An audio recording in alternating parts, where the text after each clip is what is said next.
Basically جو مسئلہ ہے پاکستان کا وہ یہ ہے کہ ہمارا مینوفیکچرنگ بیس جو ہے وہ ختم ہو چکا ہوا ہے. China has flooded the market. آپ کی import export policies has not been good. آپ کی فارن ایکسچینج کرائسس سارا وقت آپ پہ سر پہ رہتا ہے, جس کی وجہ سے آپ پہلے تو مہنگائی ہو جانی شروع ہو جاتی ہے, پھر آپ مہنگائی کو روکنے کے لیے آپ پھر سلو کر دیتے ہیں گاڑی کی اسپیڈ.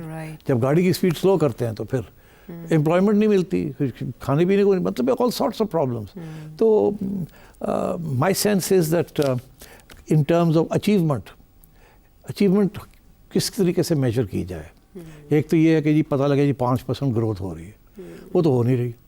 آپ تو 2.4% پہ آپ کو کہا گیا کہ آپ اس کے ساتھ تو معاملے بڑھ رہے ہیں نا, کم تو نہیں ہو رہے. اچھا جب بھی یہ بڑھائیں گے اس گروتھ کو, پیسہ اسپرنٹ کر کے, انٹرسٹ ریٹس بڑھا کے اینڈ سو آن, یا کم کر کے, تو ہوگا کیا, مہنگائی ہونی شروع ہو جائے گی.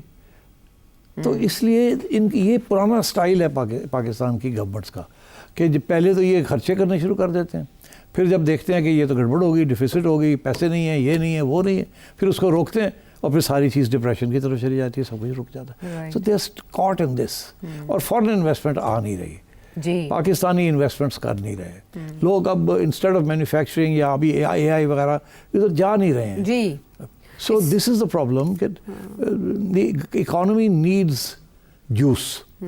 وہ جوس جس قسم کی جوس ملتی ہے اس سے مہنگائی ہو جانی شروع ہو جاتی ہے. وہ پرنٹ کرتے ہیں نا پیسے, تو اس قسم کے مسئلے ہیں. تو آئی تھنک کوئی امکان نہیں ہے کہ اکانومی جو ہے وہ 5-6% پہ جائے گی اگلے 2-3 سال میں, کوئی امکان نہیں ہے. تو اس لیے یہ بھی تو ایک پریشانی ہے.